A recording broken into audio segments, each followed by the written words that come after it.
Bukan sampah yang menggunung. Sampah menumpuk di jalanan. Tumpukan sampah plastik mengambang di empang dekat permukiman kawasan Marunda. Penuhi sampah di sepanjang pantai. Halo semua, selamat datang di Alam Berbisik, podcast di mana kita ngobrol santai tapi penuh makna tentang lingkungan dan segala bisikan alam yang sering kita abaikan. Aku Astri dan aku Nurul. Nah, aku sangat excited banget nih, Astri. Akhirnya kita bisa ngobrolin hal yang sangat penting ini. Nah, gimana nih kabarnya hari ini? Alhamdulillah baik, tapi jujur ya Rul, makin kesini aku makin kepikiran soal kondisi bumi kita. Cuaca makin panas, hujan makin ekstrim, dan bencana alam makin sering terjadi. Kayaknya ada yang nggak beres deh. Nah, itu dia. Alam itu sebenarnya nggak diam aja loh. Alam itu udah kasih kita banyak tanda, tapi kitanya aja nih yang sering nggak peduli dan pura-pura nggak dengar. Nah, pernah nggak sih kamu merasa kalau alam tuh udah beda banget dengan waktu kita kecil dulu? Banget. Dulu aku ingat hujan itu masih teratur, udara masih sejuk, dan banjir jarang terjadi. Sekarang baru hujan deras sebentar aja, tiba-tiba udah ada daerah yang kebanjiran. Dan itu bukan cuma terjadi di kota-kota besar, tapi di pedesaan juga. Nah, makanya di episode kali ini kita akan membahas bisikan alam yang terabaikan. Nah, kita akan bahas mengenai tanda-tanda apa aja yang udah alam kasih ke kita dan kenapa sih kita sering mengabaikan hal tersebut, dan pastinya juga kita akan membahas tentang solusi yang bisa kita lakukan. Oke, jadi siap-siap ya, karena di obrolan kita kali ini bakal bikin kalian lebih peka sama apa yang alam coba bisikan ke kita. Nah, Astri, aku mau cerita nih. Beberapa waktu lalu aku pernah baca berita tentang gelombang panas yang melanda beberapa negara di Asia. Nah, panasnya itu udah mulai 56 derajat Celcius loh. Bayangin, panas banget kan? Di sana orang-orang juga nggak berani keluar rumah sama sekali karena saking teriknya panas matahari. Ya ampun, itu lebih panas dari oven. Tapi kalau dipikir-pikir, Indonesia juga udah mulai merasakan dampaknya. Dulu, musim hujan dan musim kemarau datangnya teratur. Sekarang, kadang kemarau bisa lebih panjang dari biasanya. Tiba-tiba hujan deras berhari-hari sampai bikin banjir di mana-mana. Nah, kalau kita ngomongin soal bisikan alam, nah perubahan cuaca yang ekstrim ini juga salah satu tanda yang sering kita abaikan. Nah, ini tuh bukan cuma fenomena alam biasa, Astri, tapi ini tuh efek dari pemanasan global. Setuju.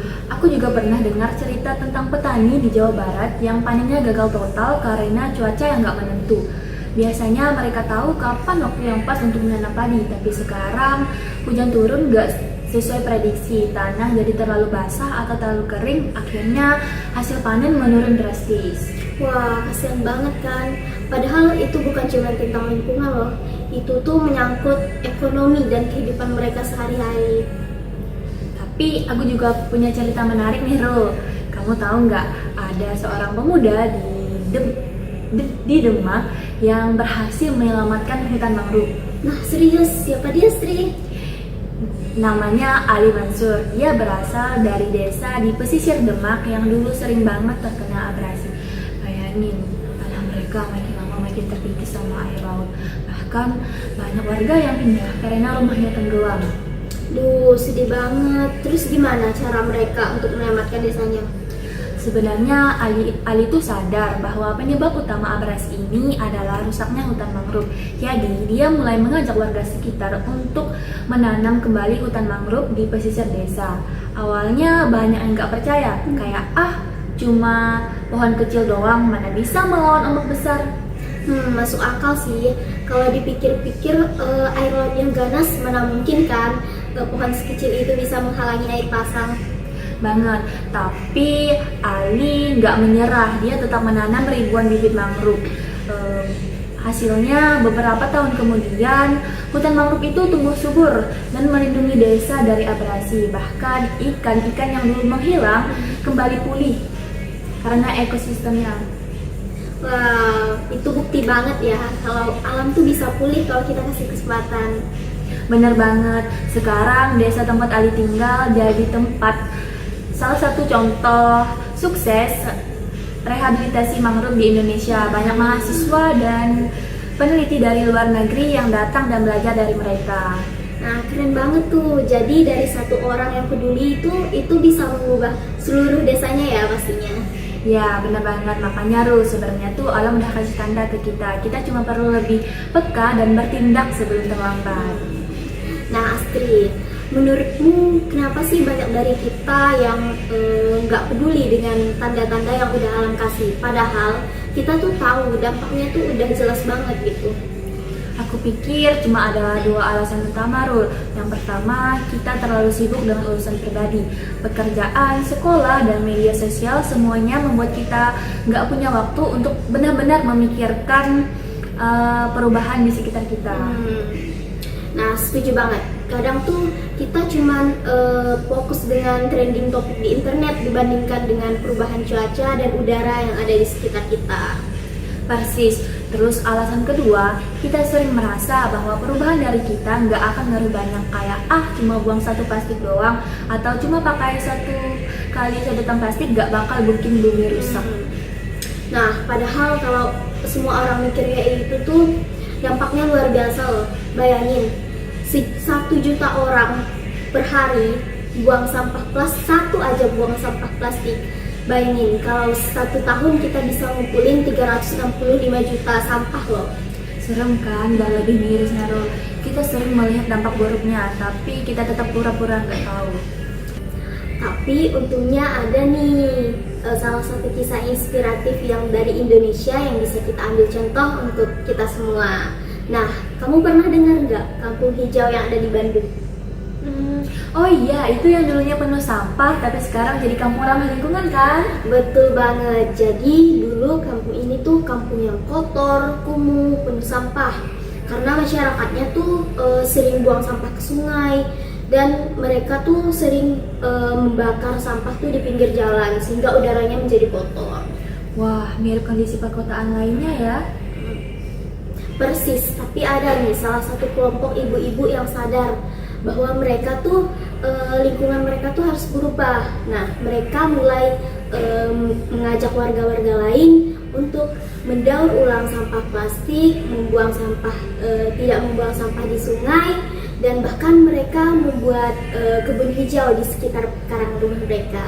Gila, keren banget. Itu bukti bahwa perubahan bisa dimulai dari siapa aja, bahkan dari lingkungan kecil seperti kampung. Nah, dan hasilnya juga sangat luar biasa, Astri. Sekarang kampung itu udah bersih dan bahkan ada wisatawan yang asing yang sengaja datang ke kampung tersebut untuk belajar bagaimana caranya hidup ramah lingkungan. Berarti kalau ada kemauan dan kerjasama, sekecil apapun usahanya pasti bikin perubahan besar. Oke, jadi daripada cuma ngomel-ngomel soal kerusakan lingkungan, kita kasih solusi juga dong. Apa aja sih hal yang bisa kita lakukan buat bantu bumi? Banyak banget nih, Stri, solusinya. Tapi aku kasih beberapa aja nih, contoh simple tapi berdampak besar untuk kita semua. Nah, yang pertama tuh bawa kantong belanjaan sendiri. Nah, ini tuh salah satu cara untuk mengurangi sampah.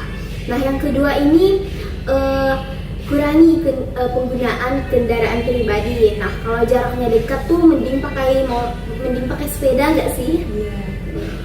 Nah, yang ketiga ini gunakan produk ramah lingkungan. Nah, seperti sabun, sampo, atau deterjen dari bahan-bahan tumbuhan. Nah, yang keempat ini pilah sampah. Nah, biasakan dari sekarang untuk memilah sampah. Bedakan sampah organik dan anorganik. Nah, yang terakhir nih kurangi konsumsi daging, karena daging ini kan peternakan biasanya menghasilkan gas emisi yang lumayan besar ya. Wah, langkah-langkah ini simple banget, tapi kalau dilakukan bareng-bareng efeknya pasti luar biasa. Nah, kamu tahu nggak, Astrid? Ada sebuah kampung di Yogyakarta yang dulunya pernah menjadi kampung yang sangat kotor, tapi sekarang udah menjadi kampung yang bersih, nyaman, dan sejuk. Wah, serius? Gimana caranya mereka bisa berubah? Nah, jadi ini tuh kisah dari Kampung Ngampilan. Itu kampung ini merupakan salah satu kampung yang masuk ke dalam Proklim, yaitu program Kampung Iklim. Nah, ini tuh salah satu program dari Kementerian Lingkungan Hidup. Nah, dulunya kampung ini tuh kampung yang terkenal sangat kotor, tapi sekarang kampung itu udah bersih banget. Wah, mirip perkampungan di kota besar ya. Betul banget, tapi warga di sana tuh sadar bahwa lingkungan mereka tuh harus berubah. Dan akhirnya mereka tuh membuat gerakan kecil-kecilan untuk merubah kehidupan mereka. Berarti dari gerakan kecil akhirnya jadi perubahan besar ya. Benar banget. Sekarang kampung mereka bersih, bebas banjir, dan punya sistem pengelolaan sampah sendiri. Wah, keren. Berarti kalau kita mulai dari hal-hal kecil, hasilnya pasti luar biasa. Tapi aku juga punya cerita menarik nih, Rul. Kamu tahu Pulau Sumba? Ya, itu terkenal dengan alamnya yang sangat indah bukan? Tapi ada beberapa daerah di sana yang masih susah akses listrik. Wah, bener banget. Coba bayangin deh, beberapa daerah di Sumba. Dulu, masyarakat harus hidup tanpa listrik sama sekali. Tapi mereka nggak menyerah. Sekarang, mereka menggunakan energi terbarukan seperti tenaga surya dan tenaga angin untuk menerangi desa-desa mereka. Wow, keren banget ya. Pasti itu nggak tergantung dengan listrik bahan bakar fosil kan? Betul. Salah satu contoh sukses di Sumba yaitu Sumba Iconic Island yang bertujuan menjadikan pulau ini dengan pulau 100% energi terbarukan. Sekarang banyak desa di Sumba menggunakan panel surya dan kincir angin untuk listrik mereka. Bahkan anak-anak di sana sekarang bisa belajar di malam hari karena udah ada lampu. Wah, ini inspiratif banget nih. Apalagi buat kita yang udah tinggal colok listrik aja kita masih boros. Padahal di luar sana masih banyak orang-orang yang susah untuk mendapatkan akses listrik. Makanya Rul, mulai sekarang kita harus hemat listrik dan mendukung perkembangan energi terbarukan. Nah Astri, aku ada lagi nih. Kamu tahu nggak, dulunya Sungai Citarum itu terkenal dengan sungai yang terkotor di dunia. Oh iya, aku pernah baca sungai yang dipenuhi plastik, limbah industri, dan airnya sampah hitam pekat. Tapi sekarang sungai ini udah bangkit lagi loh berkat program dari pemerintah. Nah, bukan hanya pemerintah nih Astri yang turun tangan, tetapi tentara-tentara juga yang ikut turun tangan untuk membersihkan sampah-sampah yang ada di sungai ini. Wah, keren banget. Apa aja sih yang mereka lakukan? Nah, banyak banget nih Astri, mulai dari membersihkan sampah di sungai, dan mereka menanam pohon kecil untuk di tepi-tepi sungai itu, dan mereka juga membuat peraturan untuk industri untuk tidak membuang sampah sembarangan, dan juga mereka mengedukasi masyarakat agar masyarakat tidak membuang sampah sembarangan di sungai. Dan sekarang kondisi Sungai Citarum sudah lebih baik kan? Banget. Airnya juga udah jernih. Tapi yang paling penting sekarang masyarakatnya sadar untuk tidak membuang sampah sembarangan di sungai. Berarti kalau kita benar-benar peduli dan bergerak bersama, lingkungannya rusak pun bisa pulih. Wah, nggak terasa ya kita udah di penghujung episode pertama kita. Aku benar-benar terinspirasi banget sama cerita-cerita tadi, Rul. Mulai dari kampung Kampilan di Yogyakarta, Pulau Sumba dengan energi terbarukan, sampai perjuangan membersihkan Sungai Citarum. Aku juga nih Sri. Nah, aku harap teman-teman yang mendengarkan podcast kita hari ini juga menjadi lebih peka dengan suara alam yang terabaikan. Karena pada akhirnya bumi ini adalah rumah kita. Kalau rumah kita rusak, siapa yang bakal kena dampaknya? Kita sendiri. Makanya yuk mulai sekarang, sekecil apapun aksinya pasti bikin perubahan besar. Dan teman-teman yang mungkin masih bingung harus mulai dari mana? Nih, aku kasih tantangan nih. Wah, tantangan apa tuh, Rum? Tantangan dengar suara alam. Mulai hari ini lakukan minimal 1 aksi nyata untuk kehidupan sehari-hari. Bisa dimulai dengan membawa botol minuman sendiri, membuang sampah pada tempatnya, dan menanam pohon kecil di sekitar rumah. Wah, keren. Jangan lupa dokumentasikan aksi keren kalian dan tag kita di @bisikan_alam dengan hashtag dengar suara alam ya. Kita bakal repost aksi-aksi keren kalian.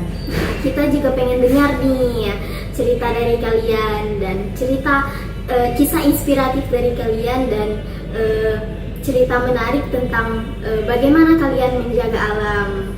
Bisa banget nih kirim ke kita. Caranya gampang banget, kalian bisa DM kita di @bisikan_alam atau kirim ke email suaraalampodcast@gmail.com. Siapa tahu cerita kalian bisa kita bahas di episode berikutnya. Oh iya, sebelum kita pamit, boleh dikasih bocoran Kak tentang episode selanjutnya.